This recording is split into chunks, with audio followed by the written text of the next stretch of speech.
Welcome to the Crafty Counsel series on ALSPs.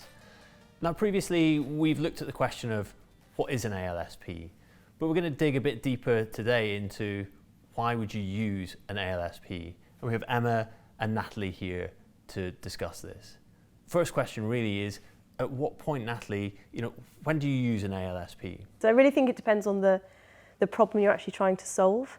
So it's not like you go out there and go, I need an ALSP or I need a law firm. It's actually more, what's the specific? So, if you're doing e-discovery or you've got a big contract management project you need to work on, or you've got legal resourcing issues. I think it's more that just there's better variety of provider out there now than ever before, which is like super positive for the legal ecosystem, great for me as a consumer of legal services, on behalf of my business. So, as I said, I think it really depends on that problem you're trying to solve. I also think there's a cultural piece in terms of finding the right provider that fits you. And one of the things I'm quite sort of passionate about is finding those providers out there that kind of have that similar sort of view or appetite or creativity towards solving these problems as we would in my own team. So actually, you are getting that true extension of your team. We hear that a lot with law firms, the extension of your team, but actually, I think you're getting more probably like-minded professionals out there that are actually more specific in terms of the way that they target, the way in which you resolve an issue. Yeah. No, I think that's really interesting. I think it's a real sort of that decision-making process you have to go through when you're deciding, I'm going to outsource this to a supplier or a law firm. Emma, maybe you could talk through what the sort of things to think about when you're outsourcing these sorts of questions. I think it's back to that problem again. What is it you're trying to do, and what sort of ALSP or support do you need?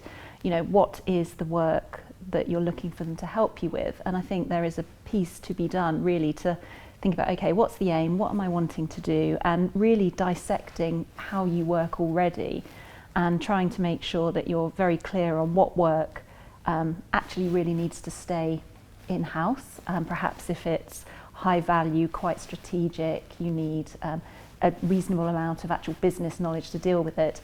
Perhaps upon reflection, that wouldn't be the sort of work that you would want to pass out to an ALSP.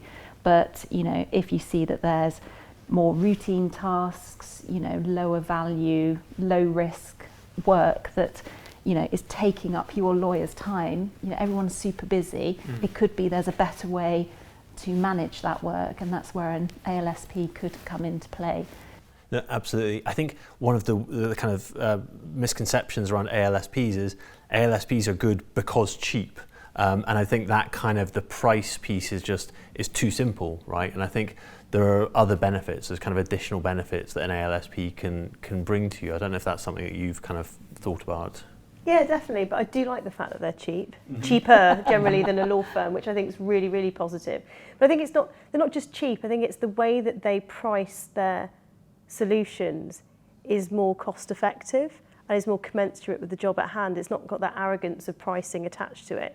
And I think, if you take a step back and think of the philosophy behind why these ALSPs exist, it's because somebody somewhere was frustrated with the law firm model and realised you could probably do it much better by having a much more specific and targeted organisation that's really trying to provide that particular solution. So I think that's the great benefit that we get, is that somebody's gone, there's a better way of doing this actually, and you know what, I'm going to give some of that benefit back to my customer and my client rather than keeping it all to myself, which is still a little bit of that kind of law firm model where, it seems to be that billable hour is that carrot that's constantly being dangled in front of people within that ecosystem to get them kind of creating more kind of revenue, right? Whereas I think a lot of these ALSPs come from a different place, a different sense of purpose, which is how can we do this more intelligently?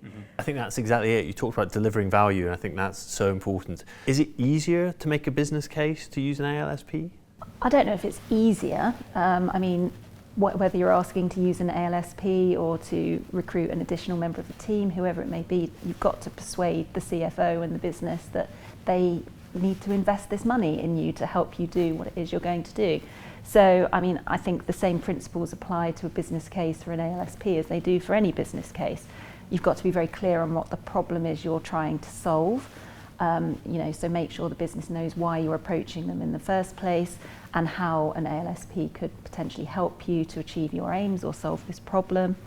You need to be making sure that they know that you've done your research, you've looked at all of the available options that are open to you, and you can present them with this research if they want to see, and that could be research internally or externally. I think you need to make sure that you're very clear on what it is you're asking the business for. So if it is a sum of money, what the likely return on investment is going to be.